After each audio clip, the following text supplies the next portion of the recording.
Well, welcome out there once again to my program. Always a pleasure to be here, and always a pleasure to have you out there in the audience. I just want to let everyone know right in the beginning that I won't be on this program again until November 4th.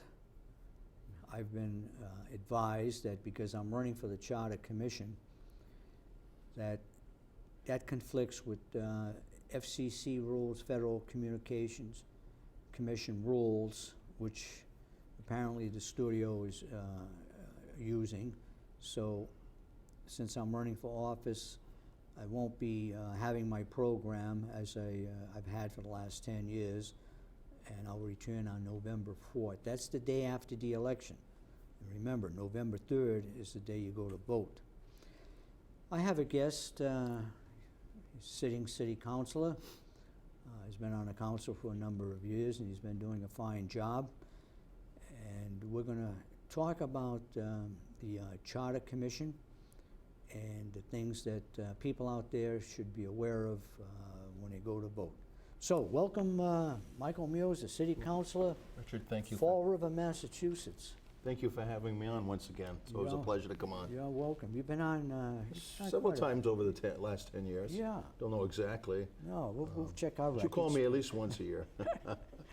We'll check our records. Yeah. Well, a big day coming up. Yes. November 3rd. Now, you're not running for the city council. That's correct. And you put your notice in long ago about that. But you are running for the Charter Commission. Yes. Now, not going back into the history of what took place, but it was an arduous task by yourself and others Yes. to get this process to where it is today. That's correct. So, give us a couple of caveats in regards to the voters and what they should know come November 3rd. Well, I think, like you said, Richard, it is going to be a historic day for the city of Fall River. Our city charter, which was formed back in 1934, with the current form of government that we have today, Plan A form of government, which is typically characterized as strong mayor, weak council. It's been 80 years since we've had a stern-to-bow review of our city charter, and we know by reading the charter that a lot of the language in our charter is antiquated. We know that it more than likely does not align with Massachusetts state law because we don't have a mechanism in our charter to have a regular review. Therefore, laws have changed and our charter has not kept up with those changes. And then, I guess more importantly, this is going to be an opportunity for the voters, the people of Fall River, to have a voice as to what do they want to see changed in our local government. And you know, we hear all kinds of things. I know you hear all kinds of things in the community as to what they want to have changed. And we're going to have to, the Charter Commission's job is going to have to garner all that information and really figure out, well, what is the common thread? What is it that people really want to see changed? And you know, I want to say this too. It's quite possible that nothing changes, Richard. Maybe people are happy with the way things are going, with the status quo, and maybe the best we get out of this is a cleaning up of the language in the charter to bring it current with Mass state law. And then I would hope that we get some language in there that would allow for a regular review of our city charter, whether it be every 5 years, 7 years, 10 years, some language that says, hey, we're going to look at this document. This is our governing document. This is our Constitution. And we should be looking at that every several years. And just if things change, this city has changed over the years, Richard, you know. Our politics has changed. We had a recall election a year ago, a little over a year ago. No, it would be a year December. We had that election, December 16th. So the whole dynamics of the city's changing. And you know, we're one of the biggest cities in the state. We're the 10th largest city in this state, and we need to start, you know, acting like a big city. And I think this is, you know, and I don't mean that to be critical, but you know, we have to be doing what other cities are doing, and they're reviewing their charters and they're making course corrections along the way. So this is going to give the people at Fall River an opportunity to do that on November 3rd. So to your point, I hope people go out and vote. This is huge. Obviously, we have a mayoral race, we have city council race, school committee, and we're going to have a charter commission. And there's going to be some questions on there, a non-binding question about whether the citizens want to bond for a transfer station as well. So it's going to be a pretty healthy ballot this November. So it behooves people to review the ballot. Usually you get some indication prior to actually getting into the booth what will be on a ballot. Now, of course, as far as the charter review, the major question will be that people really are aware that they'll have to vote yes or no to continue the process. Are you saying on the November election, Yeah. they'll have to vote yes, we'll have to get a simple majority to elect that 9-member commission? So if 10 people say yes and 8 people say no, it passes. It passes, correct. But vice versa, if it's 10 noes and 8 yeses, then unfortunately our nearly 4-year effort kind of has went down the tubes. I'm getting the feeling, Richard, to be honest, in the community that people are supportive of this for the most part. I don't know why you really would not be. I know some people are afraid of change, and I say let's embrace this process. There may, like I said earlier, there may not be any change, but this is an opportunity for you to have a voice, for you to weigh in as to what you want to see our local government look like in the future. Well, the major change would be, of course, to have a provision whereby the charter would be reviewed periodically without the necessity of gathering all those Right. signatures Yes. and placing it once again on a ballot to go Right. through this process that the city is going through now. Yeah. Other than I am that, hoping, and not to interrupt, I hope nobody in the history of the city ever has to go collect 12,000 signatures again. I mean, I got to be quite frank with you. If I had known the level of effort, I mean, think about it. If I went to you and said, Richard, I need you to help me collect 12,000 signatures, it's going to take 3.5 years. You'd have said, Mike, I'd like to help, but I'd have told you, go fly a kite. there you go. So thank you. Right, and so I thought this was really going to be an easy. So I have to give kudos to the small group of volunteers that stood with me. We stood together. We believed in the process. They believed in me. It took us a while to do it. We spent many hours outside in front of many of the stores in the community. We held a number of fundraisers. We stuck to it. The group stuck to it. And I can't, I'm so proud of that group. I can't commend them enough they did for a them wonderful for job. sticking with it and seeing this through. A very very large effort without any immediate reward, you might say. Right. So do you find it all right, let's say let me ask you this question because I think people would like to know. There'll be 9 commission members. Now when someone goes into the booth, can they vote for one person, or they don't need to vote for 9? Is that No. correct? At least that's my understanding. It would be no different than voting for one of the other elected positions, whether it be City Council, School Committee. You vote for those that you want to serve. So All right, you can one- vote for up to 9 people. And so you don't have to use all your So 9 I want to votes. remind the voters out there, 9 will be elected out of 15. You don't need to vote for 9. You can vote for 2, you can vote for 6, you can vote for 1. If you vote for 10, your ballot will be thrown away. It won't count. I believe that's true, You yes. can't go over the 9. Right. So That's correct. beware of that. 9 is the limit, and it's like the city council. 9 city councilors. If you vote for 10, your ballot is voided, excluded. And I can imagine, too, there probably is a provision to write-in candidates as well. I'm guessing. I don't know that for sure. I imagine it's, I would be, yeah. that probably is part of, state law. Right. I understand you got quite a few write-in candidates. I was humbled by that. signatures. I was really humbled. I had 390 people. There was an effort to write me in for city council, and I was asked the question, Richard, if these people were to undertake this effort and if they were successful, would I serve? And I said, absolutely. I'd be honored to serve. If you were able to do something like that, You'd be how could humbled. you'd be humbled? How could you not serve? So while I wasn't seeking it per se, and I also think I ended up with 14 votes for mayor, that even surprised me more. I was aware of the effort for the city council. I was not aware that there was a few people and I was very humbled by that as well. Well, fine. Now, so the people will vote, and hopefully things will work out well. Mm-hmm. The commission will then sit. How early after the ballot is counted and the commissioners are recognized as far as the ones that are going to serve, that they'll actually come together at some sort of a meeting. Right. My understanding of state law is that that elected group will have to be sworn in at some point, and then from that point on, I believe once they're sworn in, they have 45 days to hold their first public meeting. Now, will they be sworn in with the other candidates of? That's a good question. I have not. will that be That's a good question. Whether they'll be sworn on the first Monday of January, or will they be sworn in sooner? And that's a good question. I need to follow up on that, Richard. I'm not 100% sure. I would hope. I would think. I would imagine that they probably would get sworn in sooner, so that the work can start. Because I think.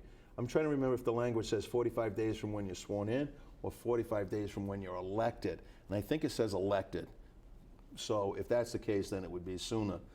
If it's when you're sworn in, then maybe there's a swearing in on January 3rd. There probably would be a separate swearing in the city clerk's office to get that 9-member commission going. So as I said, 45 days from that point in time, they have to have a public meeting. Now, keep in mind, just for clarity for the audience, the commission is only required to have 2 public input meetings. So all meetings are going to be public, Richard. All meetings will more than likely be videographed. Okay, so there'll be a record of the meetings. My intentions, if I serve as chair, will be to hold more public input meetings than what's allowable by 2. 2 is minimum. Now, all meetings, I believe, will be public, but all meetings will not allow for public input, because there's going to have to be meetings where we're going to have to deliberate, and you can't, I don't think, you'll be able to do both on the same evening. So we'll have special nights, I'm assuming, set aside for public input, and but all meetings will be open to the public, if that makes sense. Yeah. Yeah, public meetings, but some will be, where people can ask questions or Right. propose We'll and make solicit. comments, and then others will not. They'll just have Right. to sit there and listen to the commissioners. Yeah, and that solicitation of input is very important to this whole process. We need to know what's on people's mind. What do they want to see changed? What are they thinking? What can they get behind? What can they not support? Along with that, I know that Newburyport, who was the last city that went through a charter review, they did a survey. They mailed a survey with their census, and I guess listed a number of things that could be changed, or ideas for change, and people selected what they want. And I think that's great, because now you get a good sampling of the community. Now, who's going to pay for all this? Well, the city by state law is required to put a minimum amount of money away. It's like $7,500 by state law. By state law. However, most communities will get behind an effort like this. This will probably run us based on the, we had a public meeting on September 9th, I believe it was. And we had some experts down, and I believe they put an estimate of this whole process will cost the city of roughly $40,000 or $50,000, which in the scheme of things, with a $265 million budget, that's not a lot of money, Richard. No, and it's spread out over time. And keep in mind that this process is going to save the city money, because we're going to be looking at how we handle our budgets, financials, school departments. So there's going to be a lot of ability to get a good return on that $50,000. So, there are some people I've heard that, $50,000. I say that's just a drop in a bucket when you're talking this, $265 million budget, and then what you get for that $50,000. So I hope that doesn't deter people from voting. We hopefully get a streamlined, cleaner charter. Absolutely. Understandable. Right. Maybe in simpler language. Yes. I imagine 80 years ago they used language which was, today we might call a bit archaic. Okay, yeah, right, yeah. So, a charter might be something that any future candidate for city council or mayor, or even school committee, would want to have a copy. Yeah. Quite frankly, there's language back from 1803 in our charter. Section 3 talks about the support of the poor, and it goes back all the way to 1803 when Fall River formed as a town. So this is the language that we need to clear up. I know there's a lot of language in there. For instance, in the charter, it says that the city council appoints the city clerk. Well, we know that's not true. That's not happened for I don't know how many years. Yeah. So these are the things that we need to fix in our charter. So there's a lot of things to get in line with the current laws, current ordinances, and then look at what is it that we want to change? What is it that people really want? You know, one of the things I hear quite often is, you know, people want to see the mayor serve a 4-year term. People talk about term limits. People talk about ward councilors. People talk about removing the mayor from the school committee. But that's something that would come in the future. That is not. That's right. You're not envisioning something of that sort in the first round. Not all of that for sure. Not all that for sure. It'd be too much, because keep in mind, what happens is once the commission, they'll do a preliminary report that gets sent up to the Attorney General's office for that office's approval. Then it comes back and the commission has 2 months to have more public input on it. But it goes on the 2017 ballot, Richard, and you vote up and down all the changes. So it's not line item. You don't get to select, I like this, this, and this. You're going to vote. Now, There's 5 changes that come out of this commission. Is that state law? Yes, and So in other words, there there's can't no be a way provision in the charter which says, no, it won't be all or nothing, it'll be line item. yeah, that's my understanding. However, as I research this more, there may be something we can do in the future. Right now, we don't have a home rule charter. Once the city adopts a home rule charter, we may be able to put amendments to the charter later on down the road, which will allow us to do the 1s and 2s type changes to our charter. So that's yet to be determined. But what I do know, at least for the first round, is that it'll be all or nothing. When we put that on the ballot for 2017. So you have to keep it at a minimum. Right, right, to your point. To safeguard the Absolutely. not Because- having this necessity of collecting all those signatures. Right, because I won't want to see you out there a second time around. no, I don't know if there's a second time in me, Richard. I mean, this is what I mean. One of the candidates I thought said it well. This may be a one-time opportunity. I mean, I don't know if anybody's going to, if this does not succeed, and for this to succeed, this still needs to get through the November 3rd ballot. Needs a yes. We still need to elect a commission, and then it really doesn't succeed until 2017. Based on whatever changes come out of that commission. That's when we have success. Because in 2017, the people could say no to everything. That's right. And then you're We've back accomplished, to right. the beginning again. Exactly. Exactly. That is exactly. very I mean, one of the key points, I want people not to be afraid. We're not going to flip the government 180. We're not going, I think that's the point you're trying to make. We're not going to switch. We're not going to go from all those ideas that I laid out. That's not all going to happen. Now, maybe one of those rises to the top. You know, maybe there's overwhelming support in the community to make the mayor's term a 4-year term.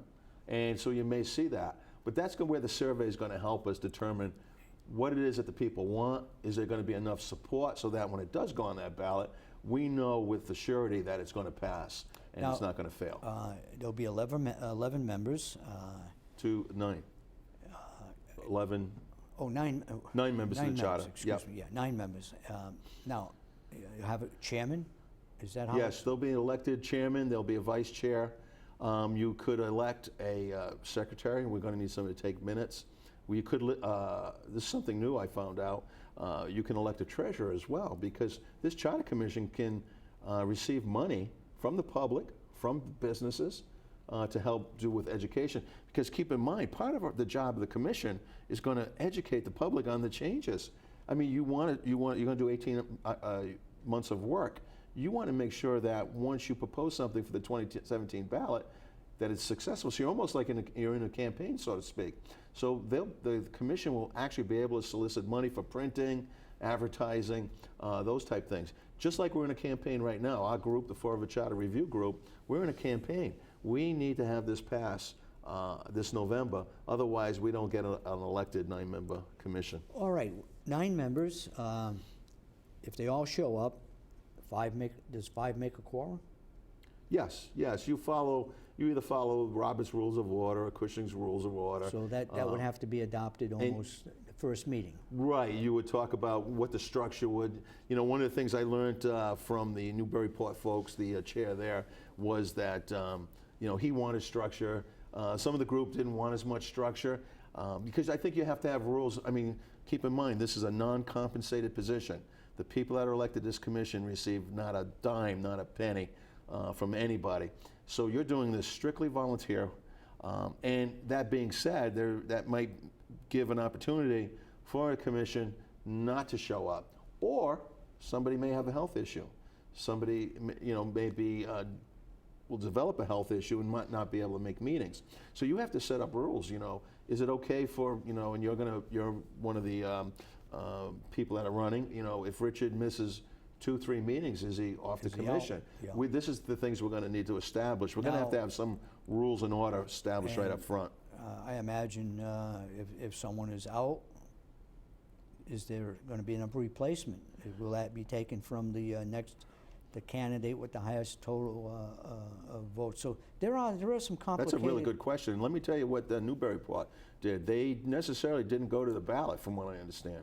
They did not take the next person. I don't think, from what I understand, the law says you don't have to do that. They actually went out and solicited because they had somebody with a health issue, and they went out and solicited resumes, and the rest of the body interviewed them, and just like hiring for a job, they selected one of those candidates. So those are the things that we're going to have to discuss in that second meeting.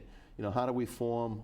What's the rules going to be so that we're all on the same page? Because over the next 18 months, we all got to work together. Okay, and so it'll be the majority will make a quorum. Yes, So if five yes. people show up, 3 will be a quorum. Yep. It can be a 3-2 vote. The other 4 don't show up. Right. Kind of. Now, there's always a situation with an agenda.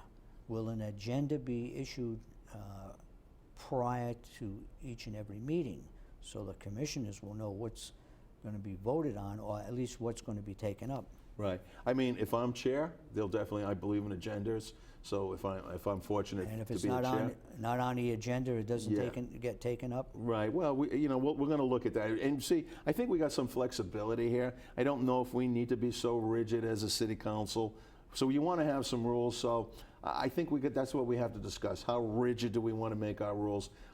Do we want to say if it's not on the agenda, can it come in after the agenda? These are the things we're going to have to sort out. Can a member be expelled? Good question. I mean, that's For cause? Yeah. I mean, right. Just These doesn't are wanna all things that are going to cooperate, need to be. That's what the chair is going to need to do, is to figure out, what's the role of the commissioners, what's the expectations of the commissioners, what gets you thrown off the island, so to speak, and establish all that right up front. So maybe it'll take 1 or 2 meetings to kind of get the feet under us. Maybe we do that. I guess no. I guess once we're elected, we could probably, we have to have public meetings. We couldn't even do that. So we'd have to have that. It would be right out in the public, so people would see what the process is and what the discussions are. People will speak to the chair, not to each other.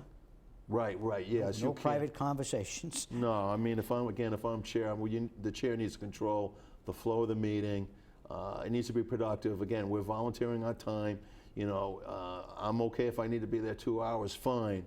But I don't want to be there 2 or 3 hours, and 2 hours is taken up with gibberish that didn't contribute anything to the meeting. So, whoever our chair is really needs to control that.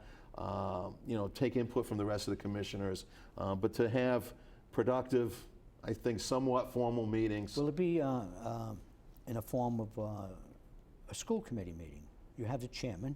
Right, and you have a vice chair, yes. You have the members of the school committee, and they really have to address the chair, and they get to speak if they're recognized. Right, I would hope that's, again, if I'm the chair, that's not what I would propose, that this keeps order. Everybody's obviously going to have an opportunity to speak. So no different than a school committee or city, you raise your hand, you're recognized, you're allowed to speak to the issue numerous times through the night. Again, I don't know. I think we need to keep it formal. I don't know if it needs to be so formal, so rigid as a council meeting. No filibustering. No, this is not. We have a job to do, and our job is to determine what it is that we need to change in that charter. I was there at that conference September 9th. Yes. And I guess, was it the person from Newburyport? Yes, Stephen Cole. He said that one member of the commission, they felt like throwing off because of the person being so obstinate. Yes, yeah. Am I correct? Yeah, I believe, yes, he did say that, yes. Yeah. So there is some things that... We don't know who the 9 elected, and we got to kind of mesh together. And I think there's I think there's 15 if I recollect. 15, 15 yeah. that are going to be on the ballot on November 3rd. So hopefully, we're going to be able to, there's 9, there's at least 9, all 15 are good. I don't know all 15 to be honest with you. There are a couple of names there I don't recognize, I don't know. But the ones I do know, we got some real good quality people there. So I suspect we're going to seat a very good commission. I just hope everybody's willing to do the heavy lifting. And it's not there just to It's be not a an easy commission. job. No, it's not an easy job, Richard. I'm Absolutely running for the not. Charter Commission, and as I mull over what I've got myself into, I'm saying this is something that has to be taken very seriously. Yes. This is not a carnival No. of sorts where people just get together and Yeah. have a coffee and talk about. No, this is our future. This is the document that governs us. This is an opportunity. I mean, it's yeah, you're right. It needs to be taken very seriously. And there's a lot of work that'll There's have a to be lot of work, put a lot in. of research. People will really need to know what the charter is about, what it stands for, and they'll have to read it and be able to sit there at the meeting and not be fiddling with papers, Right, because right. they're not quite sure Right. what the charter's all about. Right. I would expect charter members to have a pretty good grasp of that charter. Yeah. One of the things, when you asked about the money, part of that money goes to a consultant. There is nobody in the 15 people that are running, including myself, that has any experience revising a charter or reviewing a charter. So we're going to need experts, and there are several in the state. There were 2 that were at the forum on September 9th. So we're going to have to hire somebody to guide us. Otherwise, we're not going to know the direction, and they're going to be able to save us a lot of time. Yeah. They're going to be able to say, okay, this is how you do it. So one of the things I don't want people to be afraid that there's going to be 9 yahoos meeting and not knowing what to do, and they're going to change the city. We will have somebody guiding us in the form of an expert, a consultant, that is going to direct us through this whole process up through getting the question on the ballot in November of 2017. Well, that sounds good. Michael Miozza, City Councilor, we're down to the end of the program.